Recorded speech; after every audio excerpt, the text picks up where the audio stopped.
आस्तिक बनाम नास्तिक। अंग्रेजी में थीस्ट और एथिस्ट कहते हैं। आस्तिक बनाम नास्तिक के संदर्भ में बराबर चर्चाएं होती रही हैं, बहुत पहले से होती आई हैं, आगे भी होती रहेंगी। यहाँ जो विचार मैं रखने जा रहा हूँ, हो सकता है किसी के विचारों के प्रतिकूल हो, वो हमें क्षमा करेंगे। जहाँ तक हमारा मन मस्तिष्क पहुँचा है उसके आधार पर मैं इसकी विवेचना कर रहा हूँ, इसी को अंतिम नहीं मानता। पहले हमें आस्तिक और नास्तिक शब्द की परिभाषा जान लेनी चाहिए।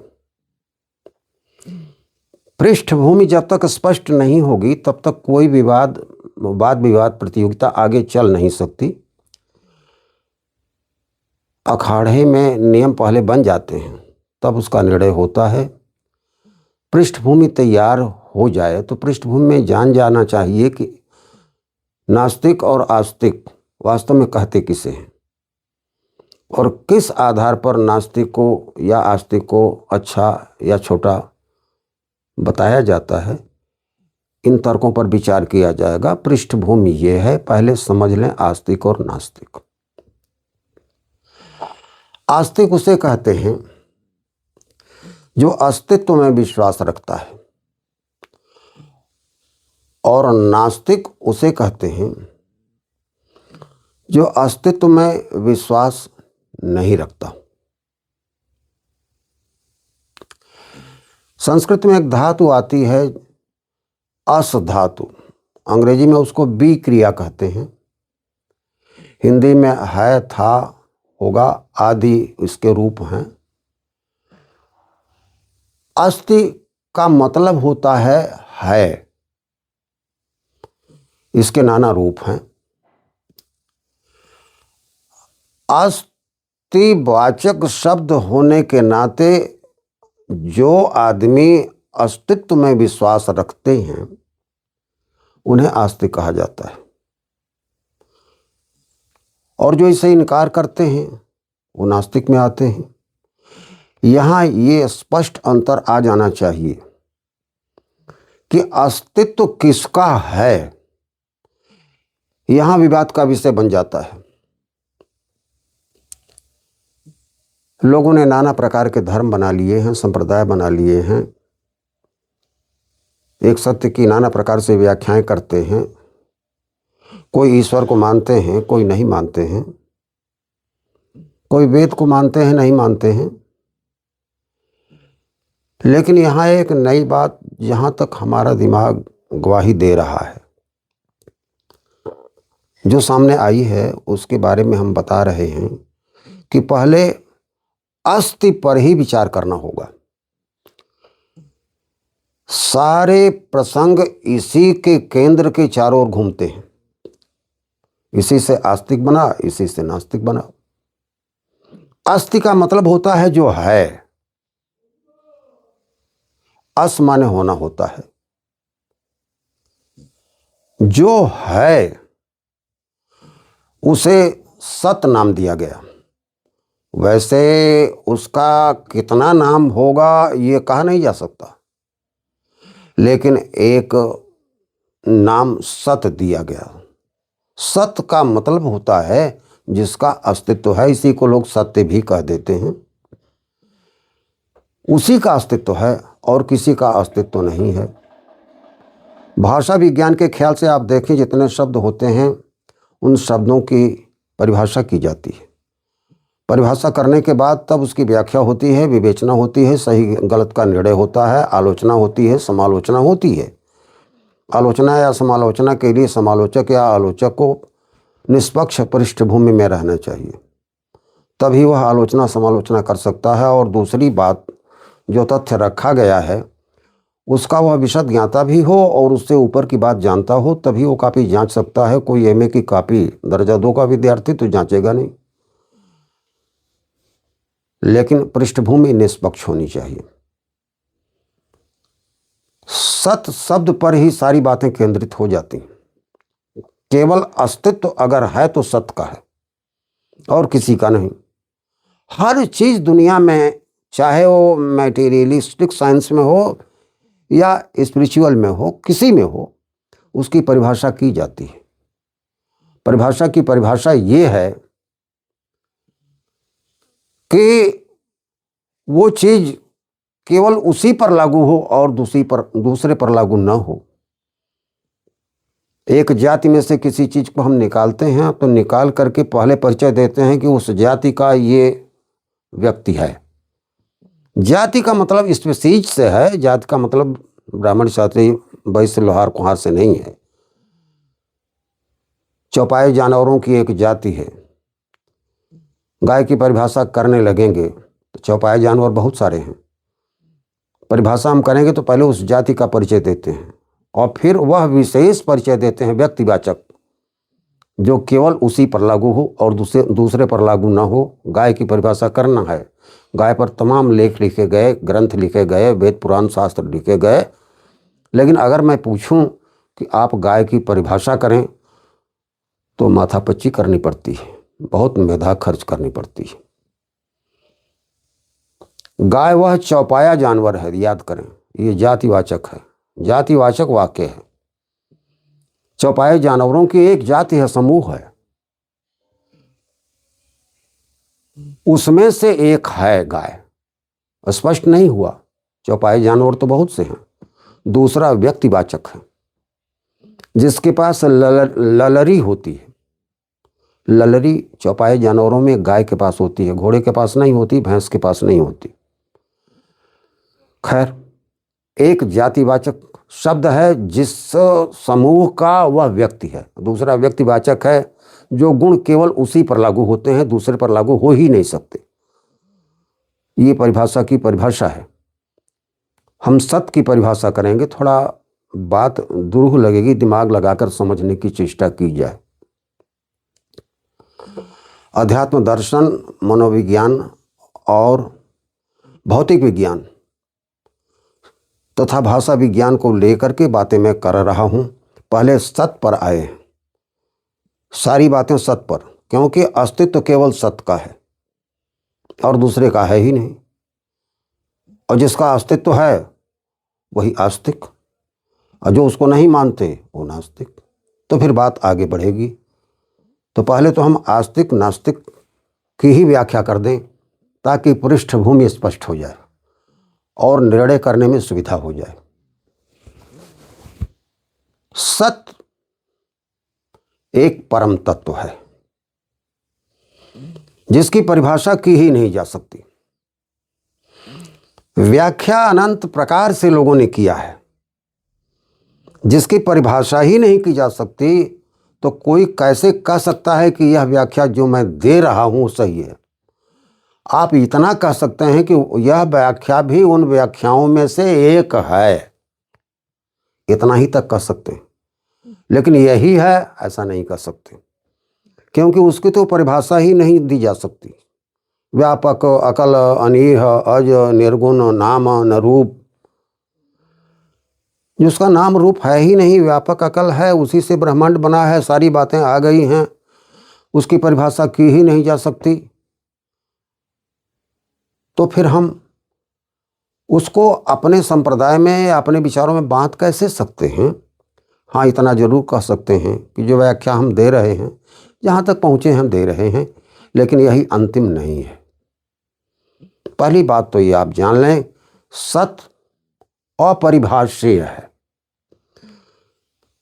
जिसकी परिभाषा नहीं की जा सकती। जब परिभाषा नहीं की जा सकती, तब फिर सवाल ये उठता है कि आस्तिक कौन और नास्तिक कौन? जो सत्य को मानता है आस्तिक है, और दूसरा वाला जो कहता है हम नहीं मानते, अगर कहता है तो गलत है, खुद ही गलत है। कि जिसका अस्तित्व ही नहीं है वो तुम हो कैसे सकते हो?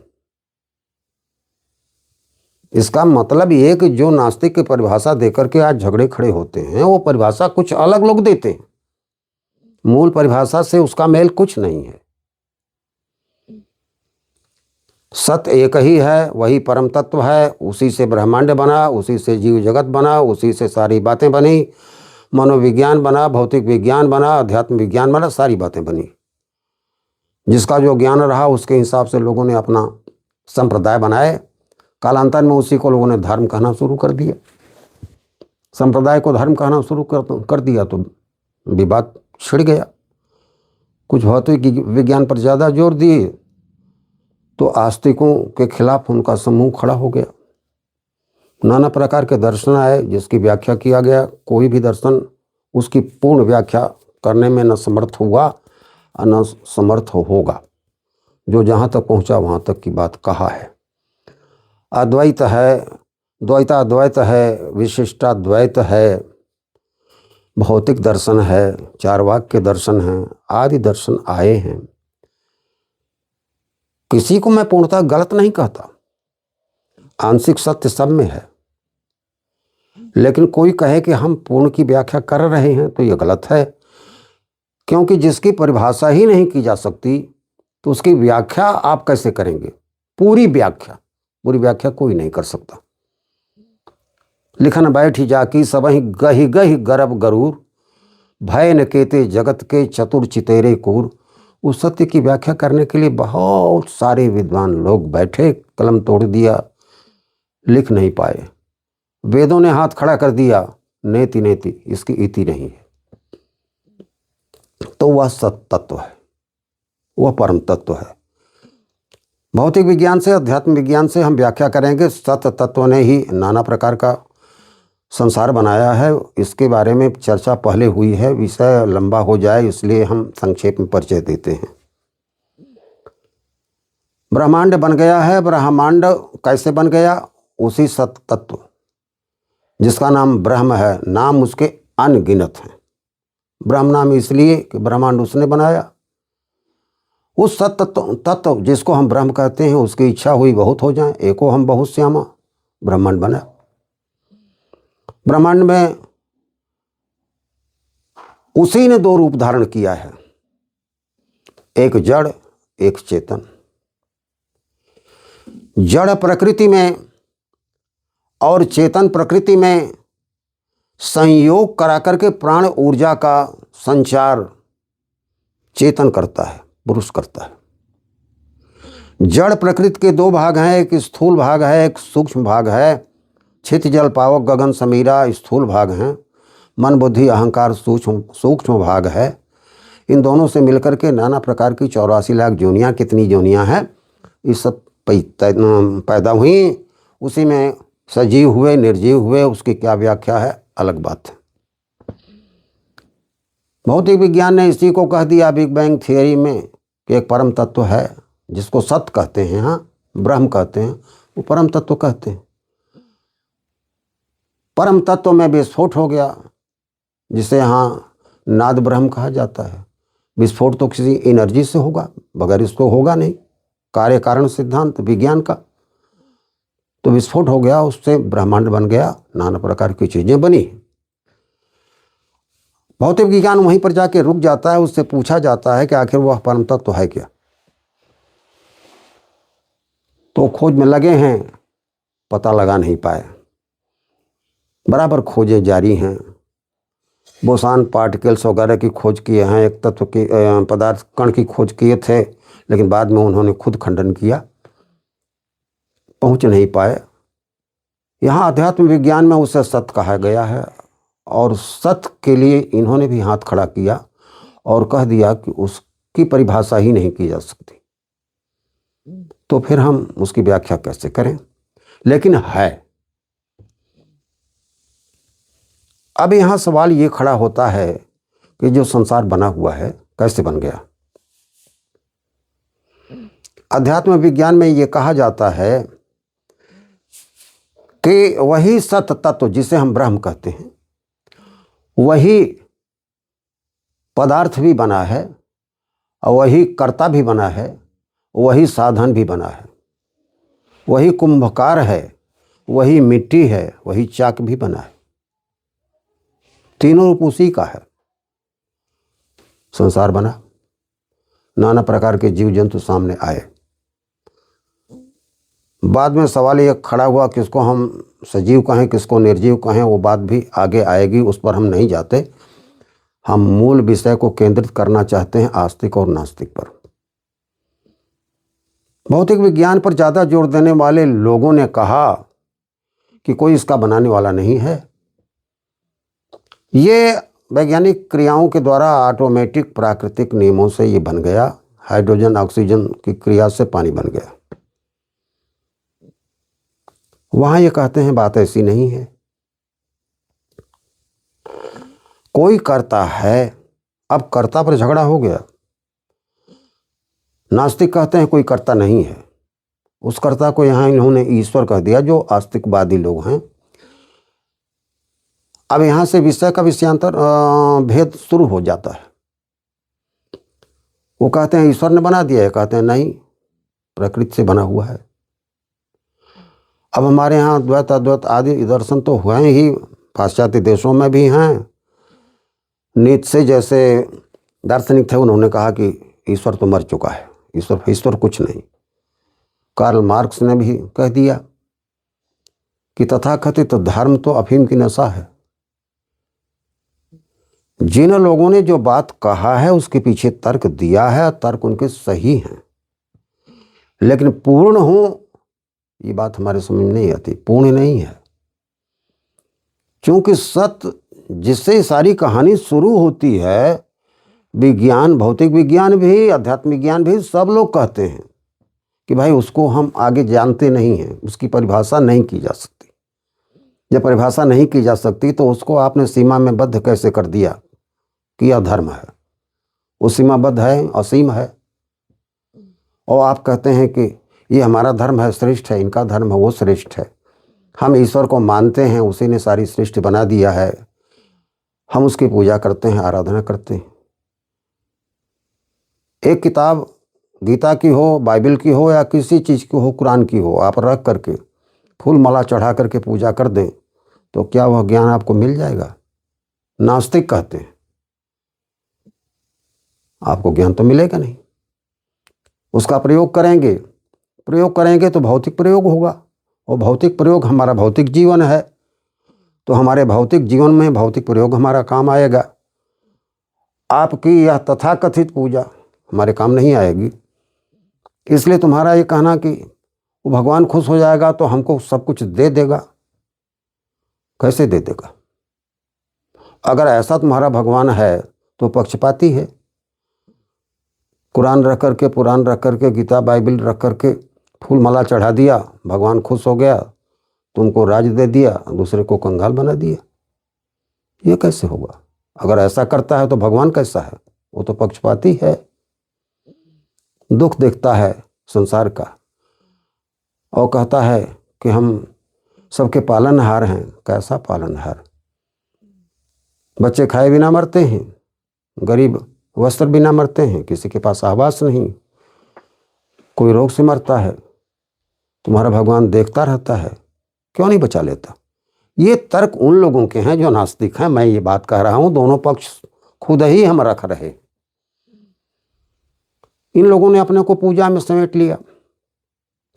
समेट लिया तो कहा यहाँ लिखा हुआ है, ऐसे है वैसे है। अरे कुरान में है, लिखा है, चाहे कहीं लिखा है, तो यह भी तो किसी महापुरुष के विचार ही हैं जो उसके अनुभव में आए हैं। वो कहते हैं नहीं नहीं, ये गैबी किताब है। गैबी माने आसमानी, आसमान से किताब टपक गई। अरे सारे के सारे विचार गैबी होते हैं। कोई विचार, आगे जो विचार आएंगे, आज हैं या रहे, सब गैबी हैं। विचारों का आगार, आश्रय स्थल आकाश है, वहीं से तो आते हैं। जहां हिंदू शिखा रखता है, इसको हम लोग एंटीना कहते हैं, और विचार आ रहे हैं आसमान से, वो ट्रांसमीटर है, एंटीना पकड़ता है, और आपका मस्तिष्क है वही है रिसीवर सेट, ग्रहण करता है। उसी को कोई कुरान में लिख देता है, कोई पुराण में लिख देता है, तमाम चीज़ें बनती हैं। विचार तो सारे के सारे गैबी हैं, फिर तुम्हारा ही गैबी कैसे? ये तमाम बातें ऐसी हैं जिन बातों को अगर कहा जाए तो किसी आदमी को थोड़ा ठेस लग सकती है, लेकिन हम माफ़ी मांगते हैं। मैं विचार को गहराई में ले जाने के लिए ये बात कह रहा हूँ। चाहे किसी ने ईसाई के नाम पर, मुसलमान के नाम पर या किसी और नाम पर जो संप्रदाय खड़े कर लिए हैं, उसको उन्होंने धर्म का नाम दे दिया। और ये धर्म वास्तव में धर्म नहीं, धर्म तो सत्य है केवल। और सत्य का मतलब उसी सत्य तत्व, ध्यान दें, जो परम तत्व है, जिसको विज्ञान भी मानता है, भौतिक विज्ञान भी मानता है, अध्यात्म भी मानता है, मनोविज्ञान भी मानता है। वह परिभाषित किया ही नहीं जा सकता। जब किया नहीं जा सकता तो उसकी व्याख्या पूरी कैसे करेंगे आप? आप कहते हैं उसको मैंने जान लिया। जो कहता है हमने जान लिया, हमारा ही धर्म सही है, झगड़े का कारण तो यहीं खड़ा होता है। वह आदमी सबसे ज़्यादा अज्ञानी है जो कहता है कि बस जो हम जानते हैं वही सही है और नहीं। ये कहना ठीक होगा कि जो हम जान रहे हैं वह भी सही है। हो सकता है इससे आगे भी कुछ सही हो, आपकी बात भी सही हो। मतलब एक अंश सत्य हम जानते हैं, अंश सत्य आप जानते हैं। हम लोग आगे चलते रहें, चरैवेति, खोजें, क्योंकि वह सत्य असीम है। पहुंचा तो कोई नहीं, न पहुंचेगा, लेकिन ज़्यादा से ज़्यादा दूरी जो तय कर लेता है उसको जानकारी होती है। उन जानकारियों का आदान प्रदान होना चाहिए, लेकिन उसी को बांध करके रखें कि बस इतना ही है। चाहे वो बाइबल पे के नाम पर हो, चाहे कुरान के नाम पर हो, कुरान के नाम पर हो, किसी के नाम पर हो, विचार बांधा नहीं जा सकता। क्यों? सत्य वह परम तत्व है, अनिर्वचनीय है, अपरिभाषीय है। अंधगज न्याय की कथा आती है। एक हाथी था, हाथी के पास 4 अंधे बैठे।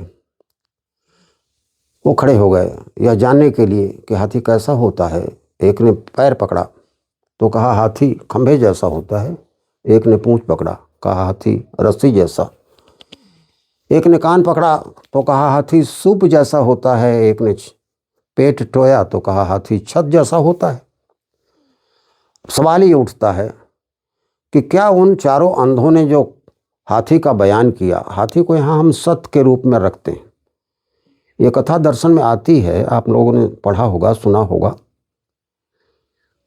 जिसको अंधगज न्याय कहा जाता है। सब कहते हैं अपनी बात। क्या सब ने गलत बात कहा? नहीं, सही कहा। तो फिर पूर्ण सत्य क्या है? जो संपूर्ण को देखेगा वो पूर्ण सत्य की बात करेगा। संपूर्ण किसी ने देखा ही नहीं, तो जिसने जो देखा हो कहा, तो किसी की बात को हम गलत कह नहीं सकते, लेकिन संपूर्ण सही भी नहीं कह सकते। यही है अंधगज न्याय। हाथी खंभे जैसा भी होता है, लेकिन हाथी खंभे जैसा ही होता है यह गलत है। संप्रदायों के झगड़े यहीं खड़े होते हैं। जिन लोगों ने संप्रदाय बनाए और कह दिया बस हाथी इतना ही है, पूरा सत्य इतना ही है, अरे वह असीम है जिसकी परिभाषा ही नहीं हो सकती, उसको आपने बांध कैसे दिया? और छोटा कर दिया तो जाति में बांध दिया, संप्रदाय में बांध दिया, और कालांतर में अपने संप्रदाय को ही धर्म कहना शुरू कर दिया। धर्म तो संसार में एक ही है, 1500 धर्म तो है नहीं। सत्य तत्व एक है, असत्य ही धर्म है। जब सत्य एक है तो धर्म भी एक है। नाना प्रकार के धर्म कहाँ से आ गए? उसी को सत्य सनातन धर्म कहा जाता है। ये तमाम संप्रदाय हैं, जिसने जितना ज्ञान अर्जित किया उसके बारे में अपने अपने ढंग से कहना शुरू किया, जोर दिया कि यही सत्य है, झगड़ा वहाँ खड़ा हुआ। ये बात नहीं, वो यात्रा असीम है, उसकी खोज होनी चाहिए। अब आइए आप, जहाँ आस्तिक और नास्तिक की बात मैं कर रहा था, नास्तिकों में सबसे ज़्यादा चारवाक दर्शन की बात आती है। चारवाकों ने ये कहा कि सुखम जीवित, ये संसार में जो कुछ भी है भौतिक है, इसका उपभोग करिए, मौज मस्ती से करिए, कहीं कोई दंड नहीं, न कहीं कोई और बात है, न कोई स्वर्ग है, न नरक है, कहीं कुछ नहीं। इसका पूरा उपभोग करिए आप मन माने ढंग से। यावत जीवेत सुखम जीवेत ऋणम कृत्वा घृतम पीवेत भस्मीभूतस्य देहस्य पुनरागमनम कुतः। अरे जब तक जियो मौज से जियो। कर्जा करना हो, कर्जा करके खूब घी पियो, मौज मस्ती उड़ाओ। यह देह तो जल जाने वाला है, कब्र में सो जाने वाला है, आना जाना तो फिर है नहीं, कौन हिसाब लेगा। चारवाकों ने इस तरह की बात कहा है, लेकिन उनकी बातों में भी दम है, उसको मैं सिरे से खारिज नहीं करता, लेकिन आंशिक सत्य मानता हूं। नास्तिक वर्ग ये कहता है अस्तित्व ईश्वर के रूप में हम नहीं मानते। यहां आप ध्यान देंगे, सत परम तत्व है, उसको छोड़िए। उसके नीचे आने के बाद अब दो वर्ग हुए। एक ने कहा कि ईश्वर ने दुनिया बना दिया, और दूसरे ने कहा कि नहीं, दुनिया तो प्रकृति से बनी है, जिसको विज्ञान सम्मत बातें कहा जाता है। जैसे हाइड्रोजन ऑक्सीजन के मिल जाने से पानी बनता है, और तमाम बातें हैं, ये इस तरह से चलते हैं। यहां आस्तिकों ने ईश्वर की निंदा करने वालों को नास्तिक कहा है। इस बात पर ध्यान दीजिएगा। नास्तिको ईश निंदकः, ईश की जो निंदा करते हैं, जो ईश्वर की जिसने संसार बनाया है उसकी निंदा करते हैं, उनको नास्तिक कहा जाता है। एक जगह और लोग आगे बढ़े तो कह दिए कि नहीं, इसकी नहीं, नास्तिको वेद निंदकः। तो नास्तिको वेद निंदकः की परिभाषा तो कुछ जंचती है हमें, लेकिन ऐसा संभव ही नहीं है। वेद का मतलब होता है सत्य का यथार्थ बोध। तो सत्य का यथार्थ बोध वही सत्य तत्व है। उस सत्य तत्व को ही जब नकार देगा तो रहेगा कहां। अपना अस्तित्व नकार करके कोई नास्तिक कोई बात कह कैसे सकता है। इसलिए नास्तिको वेद निंदकः वाली जो बात है, ऐसा तो संभव ही नहीं है। तो जो नास्तिक हैं वो ईश निंदकः पर आते हैं कि तुम कहते हो ईश्वर ने सब बना दिया, हम कहते हैं ईश्वर फीश्वर कुछ नहीं, प्रकृति से वैज्ञानिक क्रियाओं के द्वारा ये सारी चीज बन गई है। अब इस बात पर आप आइए। नास्तिको वेद निंदकः तो हो ही नहीं सकता। जो अस्तित्व को यानी सत्य को इनकार कर देगा वह अपने ही अस्तित्व को इनकार कर देता है। तो जब नास्तिक का अस्तित्व ही नहीं है तो वो नास्तिक अपना पक्ष रखेगा कहाँ से। तुम रहोगे तब न रखोगे, तुम खुद पहले ही अपना अस्तित्व नकार गए। तो नास्तिको वेद निंदकः, इस परिभाषा पर तो नास्तिक वाली बात कट जाती है। ऊपर आइए, नास्तिको ईश निंदकः, जो ईश्वर हमने बना रखा है वहां पर बात सही है नास्तिकों की। नास्तिक कहते हैं आस्तिकों से कि तुम्हारा बनाया ईश्वर तो तुमने बनाया है, चाहे उसको मंदिर में रखो, मस्जिद में रखो, गुरुद्वारे में रखो, चाहे कहीं भी रखो, तुमने जब अपना ईश्वर बनाया, तुम्हारा ईश्वर तुम्हारा बनाया हुआ है, तो वह ईश्वर तुमको कैसे बनाएगा। नास्तिकों का यह कहना तो सही है। कुछ ऐसे मजहब हैं जिन लोगों ने इस निंदा कानून बना दिया कि ईश्वर की निंदा करोगे सर धड़ से अलग कर दिया जाएगा। ये भी कोई बात हुई। ये तो कुछ जमाने की बात है जो सुकरात के साथ घटा, गैलीलियो के साथ घटा, चाणक्य के साथ घटा, अष्टावक्र के साथ घटा। क्या वही युग आप लाना चाहते हैं? इसे अज्ञान अंधकार युग कहा जाता है। नहीं, यह बात नहीं है।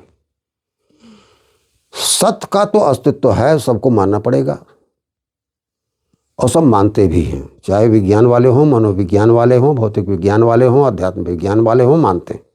आस्तिक भी मानते हैं और नास्तिक को भी मानना पड़ा है, वो भी मानते हैं।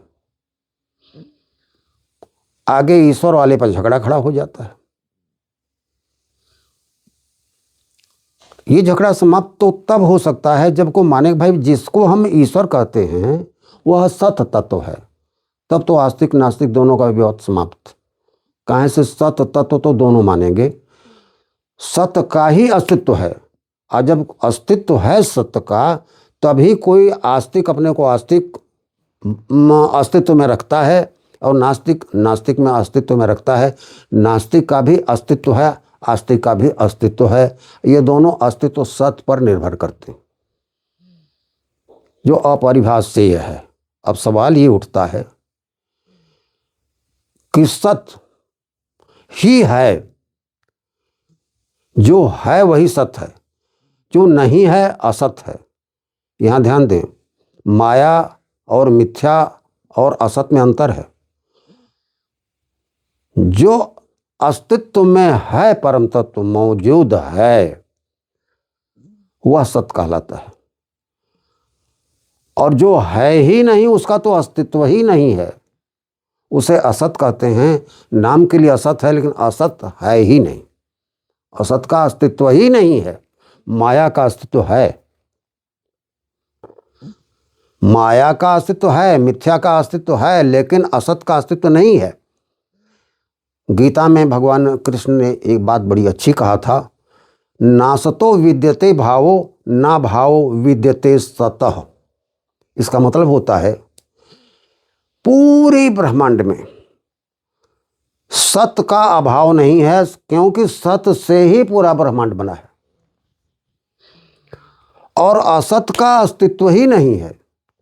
जब असत का अस्तित्व नहीं है तो कोई नास्तिक अगर कहे कि हम असत्यवादी हैं या अस्तित्व से ही इनकार करते हैं तो ये संभव नहीं है। जब असत से इनकार करोगे, असत्य है ही नहीं, तो नास्तिक आया कहाँ से? या तो सभी तो आए हैं सत्य से।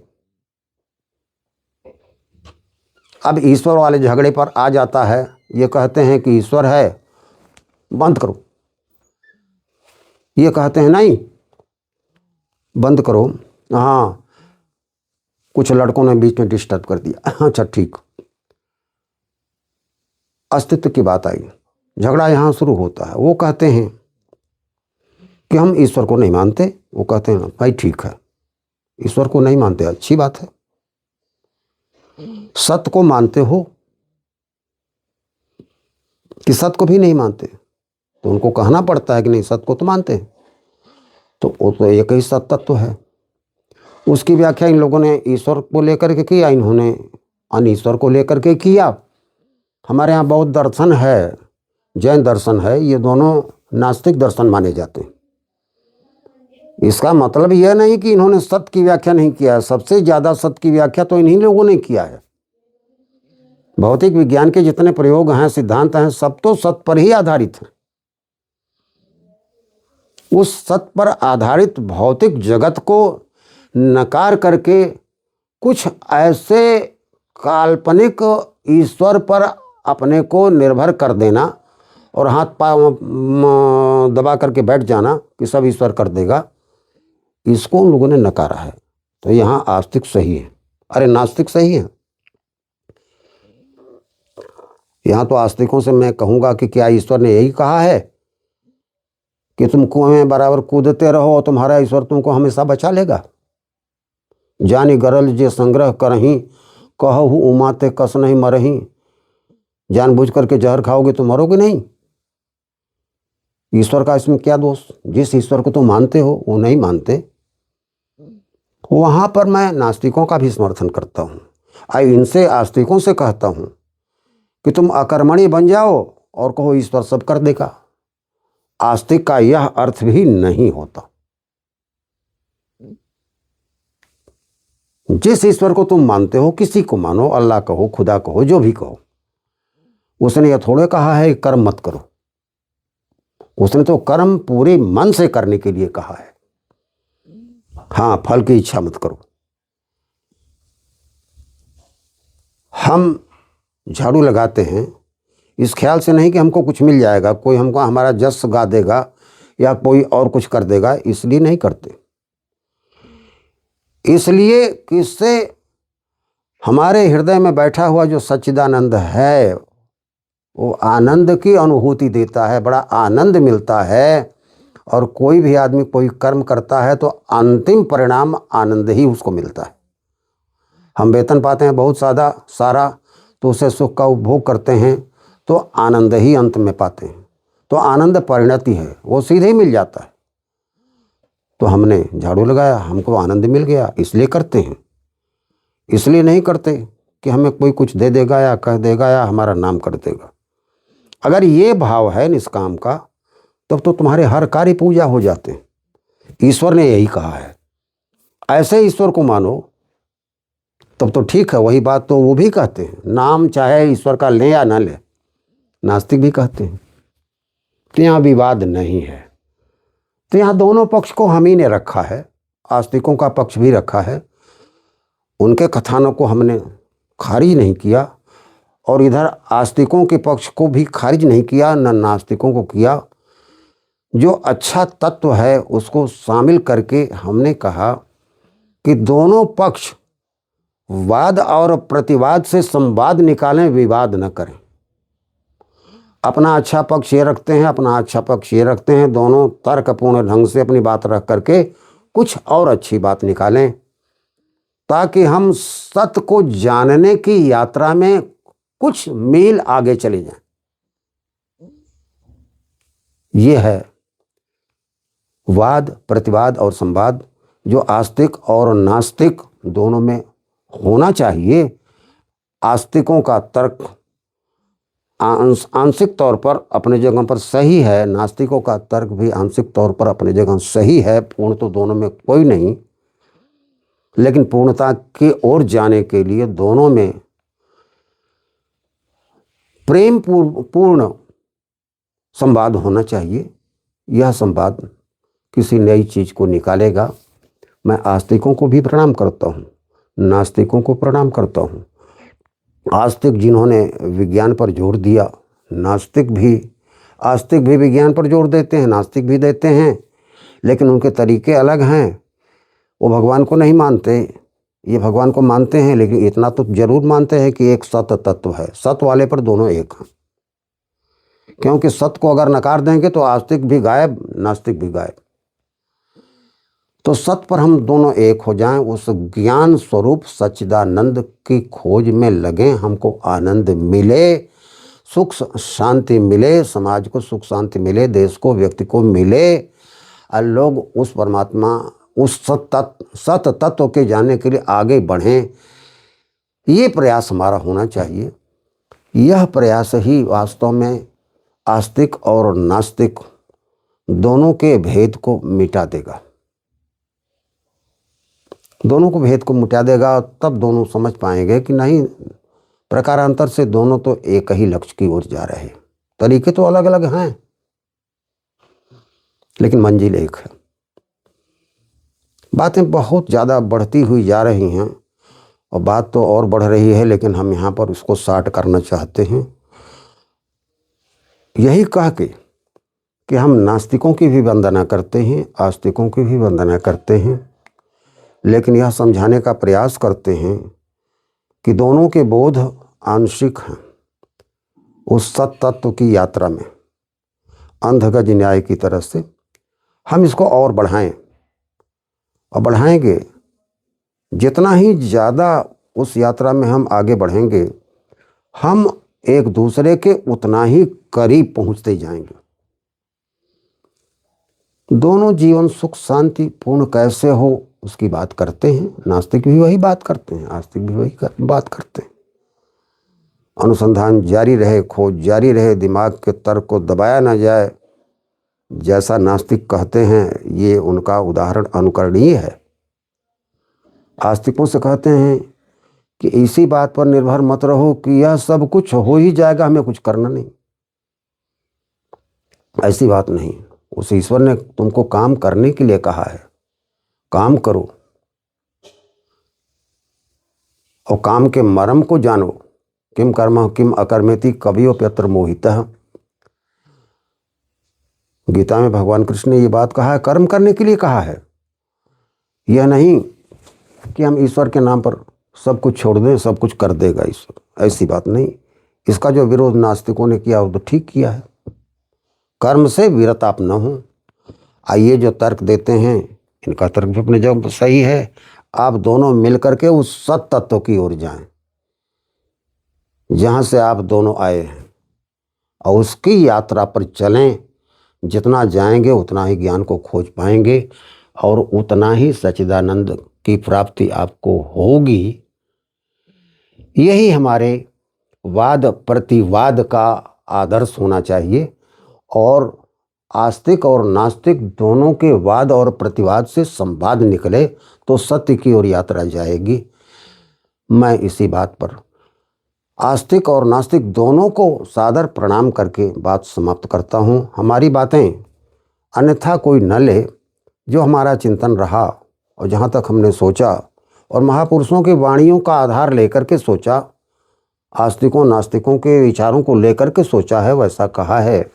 मैं दावा नहीं करता कि मैं जो कह रहा हूँ वही अंतिम सत्य है, लेकिन ईमानदारी के साथ जहाँ तक